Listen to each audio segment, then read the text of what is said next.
అందరికీ నమస్కారం. మన పురాణాలు ఛానల్కి అందరికీ స్వాగతం. ఈ వీడియోలో నేను పరశురాముని జననం, పరశురాముడు పుట్టుక ఎలా జరిగింది అనే దాని గురించి నేను మొదలు పెడుతున్నాను. ఈ వీడియో నుంచి నేను ఈ ఛానల్ మన పురాణాలు అని ఏదైతే నేను మొదలు పెట్టానో దానికి ముఖ్య కారణం వచ్చేసి నేను పరశురామునికి వీరాభిమానిని. ఆ పాత్రకి ఆయన కథ విన్నప్పుడు నేను ఆ కొద్ది సమయంలోనే ఎన్నో ఎన్నో ఆ సందర్భాలు కానివ్వండి, ఆ ఘట్టాలను కానివ్వండి ఊహించుకుంటే, అంటే మన ఊహ కూడా అందనంత అద్భుతంగా నాకైతే అనిపించి, ఓకే, ఈ పురాణాలు, మహాభారతం కానివ్వండి, రామాయణం కానివ్వండి, దానిలో ఉండేటటువంటి ఘట్టాలని నేను ఖచ్చితంగా వీడియోల రూపంలో చెప్పుకోవాలి. అట్లీస్ట్ ఫ్యూచర్లో నేను వినడానికైనా ఉంటాయి. లేకపోతే ఇంకా ఎవరైతే కొంతమంది విన్నా కూడా వాళ్ళకు ఈ పురాణాలకి సంబంధించినటువంటి గొప్పతనం తెలుస్తుందనే ఆ ముఖ్య కారణంతో నేను ఈ ఛానల్ అయితే మొదలు పెట్టడం జరిగింది. దీనికి సంబంధించినటువంటి ప్లేలిస్ట్ నేను క్రియేట్ చేస్తాను, దానిలోనే నేను సేవ్ చేస్తాను ఈ పరశురామునికి సంబంధించినటువంటి ఆ చరిత్రకు సంబంధించినటువంటి వీడియోలు మొత్తం. ఈ వీడియోలో మనం ఆయన పుట్టుక ఎలా జరిగింది అనేది మనం మాట్లాడుకుందాము. పరశురాముని పుట్టుక ఎంత విచిత్రంగా జరిగింది అంటే మన ఊహకు కూడా అందదన్నమాట. కథలోకి వెళ్దాం. పూర్వము గాధి అనే ఒక క్షత్రియ మహారాజు ఉండేవాడు. గాధి అనే క్షత్రియ మహారాజు. ఆ గాధి అనే క్షత్రియ మహారాజుకి కూతురు ఉండేది, సత్యవతి. ఆమె క్షత్రియ కన్య, అంటే గాధి కుమార్తె కాబట్టి క్షత్రియ కన్య అన్నాం. ఇంకొక పక్క భృగు అనే బ్రాహ్మణుడు ఉండేవాడు. భృగు మహర్షి అంటే ఆయన వేదాలకి మంత్రాలకి పెట్టింది పేరు. ఆయన అభ్యసించని ఆ వేదాలు కానివ్వండి, ఆ మంత్రాలు కానివ్వండి అటు సైడు ఉండవన్నమాట. అంటే అంత గొప్ప బ్రాహ్మణుడు. భృగు మహర్షి కుమారుడు రుచీకుడు. ఈ రుచీకుడు సత్యవతిని ఇష్టపడి ఆమెని వివాహం చేసుకోవాలని చెప్పేసి ఉద్దేశంతో గాది మహారాజ్ దగ్గరికి వెళ్ళి తన కోరికనైతే విన్నవించడం అయితే జరుగుతుంది. ఇలా నేను నీ కూతుర్ని వివాహం చేసుకుంటాను, నాకు ఇచ్చి వివాహం చేయండి అని చెప్పేసి రుచీకుడు గాదిని అడుగుతాడు. దానికి గాది ఇలా అంటాడు, ఓ ఈ రుచీకుడు, మా వంశం క్షత్రియ వంశం, క్షాత్రానికి, కోపానికి, ఆవేశాలకి, రోషానికి పెట్టింది పేరు. మేము యుద్ధాలు చేస్తాము. అటువంటి నా కుమార్తెని బ్రాహ్మణ కుటుంబంలో నుంచి పుట్టినటువంటి నీకు నేను ఎలా ఇవ్వగలను అని చెప్పి అడగ్గా రుచీకుడు పట్టుపట్టి, నేను లేదు, నీ కూతుర్ని నేను వివాహం ఆడాల్సిందే అని చెప్పి, దానికి ఎలాంటి షరతులైనా నేను అధిగమిస్తాను, ఎలాంటి కర్తవ్యాన్నైనా నేను నెరవేరుస్తాను అని చెప్పేసి అయితే చెప్పడం జరుగుతుంది. దానికి గాది రుచీకుడితో ఇలా అంటాడు, సరే అలాగైతే నా కూతురు నీకు ఇచ్చి వివాహం చేయాలంటే దానికి కన్యాశుల్కంగా 1000 తెల్లటి చంద్రబింబం వలె మిలమిల మెరిసిపోతున్నటువంటి 1000 గుర్రాలను తీసుకొచ్చి నాకు ఇవ్వు. ఆ గుర్రాలకు ఎలా ఉండాలంటే ఒళ్ళు మొత్తం చంద్రకాంతి వలె మెరిసిపోతూ ఉండాలి, కానీ ఒక్క చెవు మాత్రం అంటే కలువ పువ్వు ఏదైతే ఉంటుందో, ఏ రంగులో ఉంటుందో ఆ నలుపు వర్ణంలో, అలా ఒక చెవు మాత్రమే నలుపు వర్ణంలో ఉండాలి. ఇది నువ్వు సాధించగలిగితే నేను నా కూతుర్నిచ్చి వివాహం చేస్తాను అని చెప్పేసి గాది మహారాజు రుచీకుడితో చెప్పడం జరుగుతుంది. రుచీకుడు తన తపోబలంతో తన తపస్సు చేసి వరుణలోకానికి వెళ్ళి వరుణుని అయితే కలుస్తాడు. వరుణలోకానికి వెళ్ళి వరుణుని కలిసినప్పుడు ఆ వరుణుడికి ఇలా జరిగిందంతా చెప్తాడు. ఇలా గాది కుమార్తెనటువంటి సత్యవతిని నేను వివాహం చేసుకోవాలనుకున్నాను, దానికి షరతుగా గాది మహారాజు ఇలాంటి ఒక కన్యాశుల్కం అయితే కోరడం జరిగింది, మీరే నాకు సాయం చేయాలి అని చెప్పేసి ఇలా అడగడం అయితే జరుగుతుంది. దానికి వరుణదేవుడు, ఇంత దూరం నన్ను వెతుక్కుంటూ వచ్చావు, నా కోసం తపస్సు చేశావు, నీ తపస్సు నేను మెచ్చాను, నీకోసం నేను ఈ కర్తవ్యాన్ని, ఈ వరాన్ని నేను నెరవేరుస్తాను అని చెప్పేసి ఇలా చెప్తాడనమాట. గాది పరిపాలిస్తున్నటువంటి కన్యాకుడ్యం రాజ్యానికి దగ్గరలో గంగా నది ప్రవహిస్తుంది. ఆ నదిలో నువ్వు సంధ్య సమయంలో స్నానం ఆచరించి అందులో నుంచి వస్తున్నప్పుడు నీకు ఆ వాటర్ సారీ, నేను ఇంగ్లీష్ వర్డ్స్ మధ్యలో యూజ్ చేస్తున్నాను, ఏమనుకోకండి, నేను మెల్లగా అలవాటు చేసుకుంటాను. ఆ స్నానం ఆచరించే సమయంలో ఆ 1000 గుర్రాలు అనేవి నీటి నుంచి పైకి వస్తాయి, వాటిని తీసుకెళ్లి గాది మహారాజుకి ఇవ్వు అని చెప్పేసి అంటాడు. అలాగే వరుణదేవుడు చెప్పినట్టుగానే రుచీకుడు కన్యాకుడ్యం రాజ్యానికి దగ్గరలో ప్రవహిస్తున్నటువంటి గంగా నది ఆ ప్రాంతంలో గంగా నదిలో స్నానం ఆచరిస్తుండగా 1000 గుర్రాలు పైకి వస్తాయి. ఆ 1000 గుర్రాలను తీసుకెళ్ళి గాది ఏదైతే కన్యాశుల్కం కోరుకుంటాడో ఆ గాదికి అయితే అప్పచెప్పడం జరుగుతుంది. దాని తర్వాత రుచీకుడికి సత్యవతికి వివాహం అయితే జరుగుతుంది. ఓకే, ఇలా వీరిద్దరి వైవాహిక జీవితం ఎంతో ఆనందంగా సంతోషంగా కొనసాగుతుండగా ఒకరోజు సత్యవతికి మామగారైనటువంటి భృగు మహర్షి, రుచీకుడి తండ్రి భృగు మహర్షి వారి గృహానికి రావడం అయితే జరుగుతుంది. అలా వారి గృహానికి వచ్చినటువంటి మామగారితో, మామగారు అంటే పురాణాల్లో చెప్పినట్టు తండ్రి కంటే గొప్పవాడు, దేవునితో సమానం, కోడలు అడిగినటువంటి కోరికని ఏదైనా సరే కాదనకుండా తీర్చేటటువంటి, అంటే కూతురి కంటే ఎక్కువగా ప్రేమించి అంతే ఆప్యాయతానురాగాలతో ఆవిడికి ఏదైతే సంతోషకరమైనటువంటి పనులు ఉంటాయో అవి నెరవేర్చేటటువంటి కర్తవ్యం మామగారిది. అలాగే భృగు మహర్షి కూడా ఈ సన్నివేశంలో వారి ఇంటికి వచ్చిన తర్వాత సత్యవతి భృగు మహర్షిని ఒక కోరికైతే కోరడం జరుగుతుంది. మామగారు, నాకు ఎంతో అత్యంత తేజస్సు కలిగినటువంటి ఒక మగబిడ్డని, ఒక కుమారుడిని నాకు ప్రసాదంగా ఇవ్వండి, ఆ వరాన్ని ఇవ్వండి అని చెప్పేసి అయితే అనడం జరుగుతుంది. అలాగే నేను గాది కుమార్తెనైనటువంటి నేను రుచీకుణ్ణి వివాహం చేసుకున్న తర్వాత మా తండ్రి గారికి వంశోద్ధారకుడు కొడుకు లేకుండా పోయింది, ఎవరు వాళ్ళని చూసుకునేదానికి ఎవరు లేకుండా పోయింది అని చెప్పేసి మా తల్లికి కూడా కుమారుణ్ణి ప్రసాదించమని చెప్పి అడుగుతుందన్నమాట. ఎవరు? సత్యవతి భృగు మహర్షిని, మామగారిని.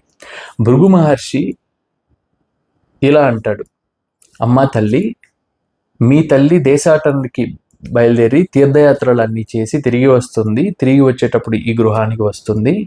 నేను హోమం చేసేటప్పుడు వండినటువంటి అన్నాన్ని ఈ 2 పాత్రల్లో పెట్టి మీకు ఇస్తున్నాను. ఈ పాత్రలో అన్నాన్ని నువ్వు తిను, ఈ పాత్రలో అన్నాన్ని నువ్వు తిను. ఈ పాత్రలో అన్నాన్ని తిన్న తర్వాత నువ్వు మేడి చెట్టుని కౌగిలించుకో.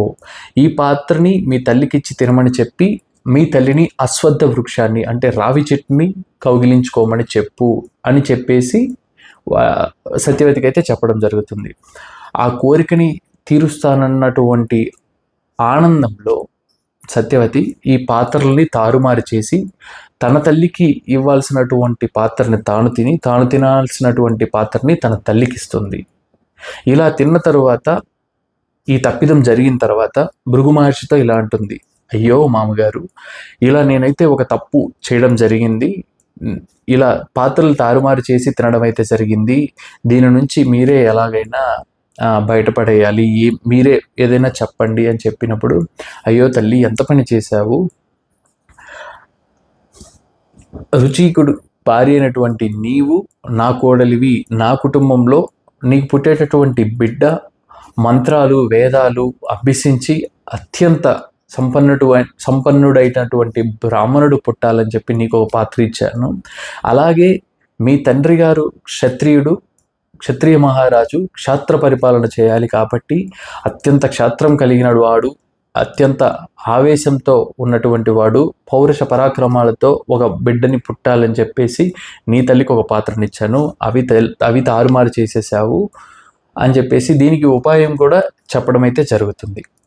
సరే, మీ తండ్రి గారికి ఇచ్చినటువంటి పాత్రని మినహాయిస్తే నీకు ఇచ్చినటువంటి పాత్రని నువ్వు తిన్నావు కాబట్టి నీకు అత్యంత, అంటే బ్రాహ్మణ మంత్రాలలో, ఆ వేదాలలో, అంటే ఋషిగా ఏవైతే అర్హతలు కావాలో అలాంటి అర్హతలన్నిటిని పొంది అత్యంత మంత్రాలలో దిట్ట అయినటువంటి ఒక కుమారుడు నీకు జన్మిస్తాడు అని చెప్పేసి చెప్పడం అయితే జరుగుతుంది. అలా చెప్పిన తర్వాత కొన్ని రోజులకి సత్యవతికి జమదగ్ని మహర్షి పుడతాడు. జమదగ్నికి అంటే మామూలుగా ముందు పుట్టాల్సినటువంటి అంటే ఏవైతే నేను చెప్పానో ఆ పోలికలు, అంటే ఈ పాత్ర మార్చి తినింది కాబట్టి సత్యవతికి మామూలుగా అయితే ఒక క్షత్రియ కుమారుడైతే పుట్టాలి. ఒక క్షాత్రంతో, ఆవేశంతో, ఆగ్రహంతో ఉన్నటువంటి, పౌరుష పరాక్రమాలతో ఉన్నటువంటి ఒక కుమారుడైతే సత్యవతికి జన్మించాలి. సో అలా పుట్టాల్సినటువంటి బిడ్డని నీకు మనవడిగా పుట్టిస్తాను అని చెప్పేసి తాను కోరుకున్నటువంటి బ్రాహ్మణ పోలికలతో ఉన్నటువంటి జమదగ్ని మహర్షిని కుమారుడిగా ప్రసాదించి జమదగ్నికి కొడుగ్గా పరశురాముడు పుట్టేటట్లు ఇలా అయితే సంకల్పంతో జరగడం జరుగుతుందన్నమాట. అంటే భృగు మహర్షి ఎంత గొప్పవాడంటే ఆయన పండిత పామరుడు, అంటే ఆయన సంకల్పంతో ఏ పనైనా చేయగలిగినటువంటి గొప్ప వ్యక్తి. అలాంటి సంకల్పం ఉన్నటువంటి మహా ఋషి సంకల్పంతో పుట్టినటువంటి ఈ జమదగ్ని మహర్షికి కొడుగ్గా పరశురాముడు అయితే పుట్టడం జరుగుతుంది. ఇంకొక పక్క గాది మహారాజుకి తన భార్యకి విశ్వామిత్రుడు అంటే మనకి తెలుసు, ఒక అంటే వేదాలని నేను ఏదైతే చెప్పానో ఒక ఋషిగా, ఒక యోగిగా పురాణాలని, ఆ మంత్రాలని, వేదాలని అంటే ఒక పాటుగా ఏది తప్పకుండా అన్నిటిని అత్యంత ఆసక్తితో అభ్యసించినటువంటి గొప్ప మహాముని విశ్వామిత్రుడు. ఇలా విశ్వామిత్రుడు జమదగ్నికి కొడుకుగా పరశురాముడి జననం అయితే జరుగుతుంది. ఇలా పరశురాముడి పుట్టుకైతే జరుగుతుంది. ఇలా కొన్ని రోజులు అలా గడిచిపోతున్నటువంటి తరుణంలో అంటే మీకు ఇంకొక చిన్న ఆసక్తికరమైనటువంటి సంఘటన ఒకటి చెప్తాను. అంటే ఇదే కథలో కొనసాగింపులోనే మనకి జమదగ్ని మహర్షి ప్రసీనజిత్ అనే ఒక క్షత్రియ రాజుకి కుమార్తె అయినటువంటి క్షత్రియ కన్య రేణుకాదేవిని అయితే పెళ్లి చేసుకోవడం జరుగుతుంది, వివాహం ఆడటం అయితే జరుగుతుంది. ఇలా వివాహం ఆడినటువంటి జమదగ్ని మహర్షి కూడా తెలుసు కదా, ఎంతో ఆసక్తితో అన్ని వేదాలని అభ్యసించినటువంటి ఒక గొప్ప బ్రాహ్మణుడు.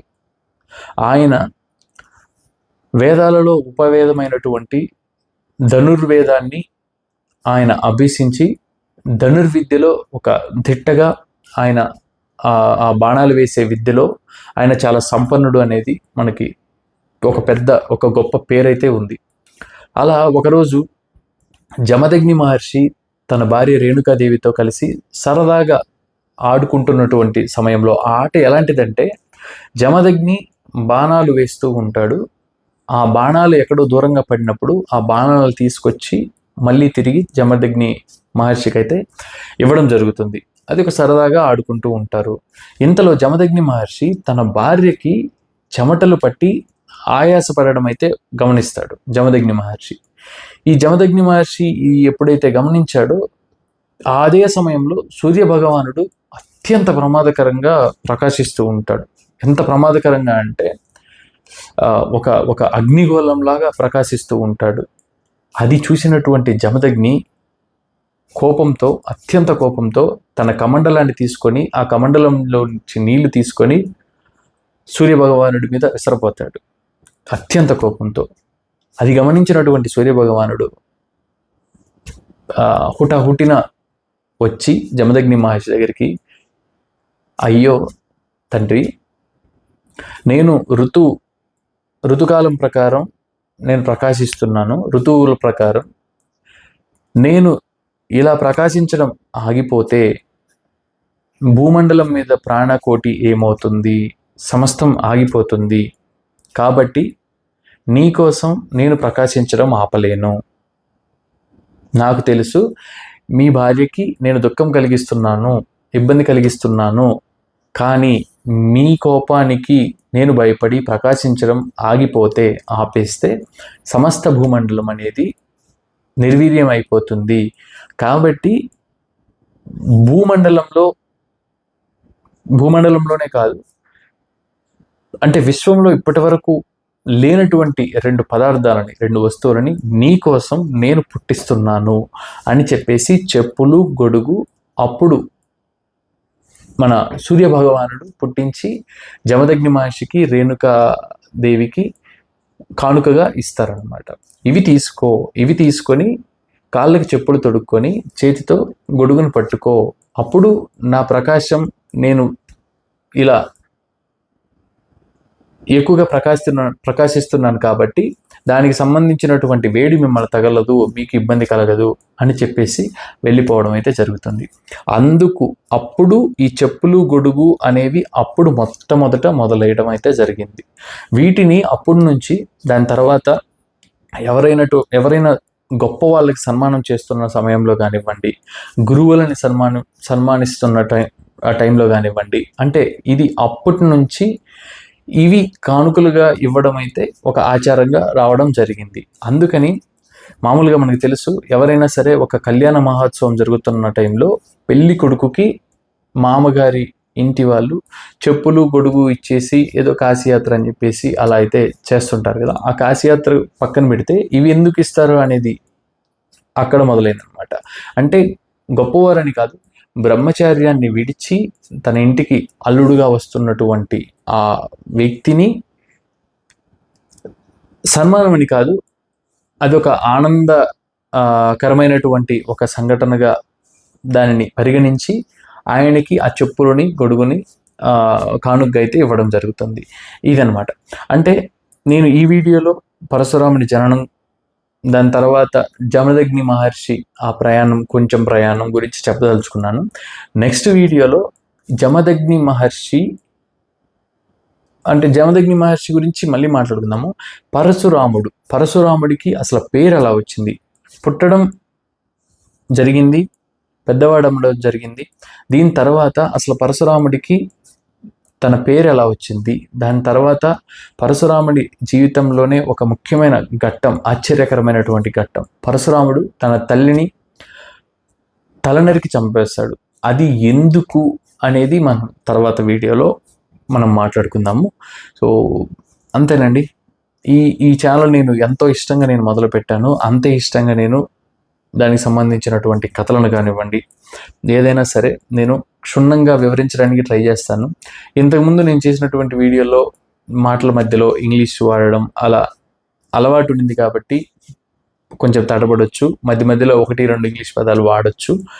అది పోను ముందు వీడియోలో నేను తగ్గించడానికి, పూర్తిగా నివారించడానికి నేనైతే ప్రయత్నిస్తాను. అందరికీ నమస్కారం. దట్స్ ఇట్ అండి. ఇంకా మీకు ఏదైనా పురాణాల్లో నుంచి అంటే ఫలానా పాత్ర గురించి కానీ లేకపోతే ఫలానా ఘట్టం గురించి కానీ వీడియో ఏదైనా కావాలి అనిపిస్తే కింద కామెంట్స్లో మెన్షన్ చేయండి. నేను ఖచ్చితంగా చేయడానికి ట్రై చేస్తాను. వీడియో బై వీడియో నేను ఎక్స్ప్లెయిన్ చేసే విధానంలో ఇంకా మార్పుని, ఇంకా ఉన్నతిని పెంచుతాను. అందరికీ ధన్యవాదాలు. మీకు నచ్చితే షేర్ చేయండి, మీ సర్కిల్లో లైక్ చేయండి, ఛానల్ సబ్స్క్రైబ్ చేసుకోవడం మాత్రం మర్చిపోవద్దు. ఉంటాను. జై హింద్.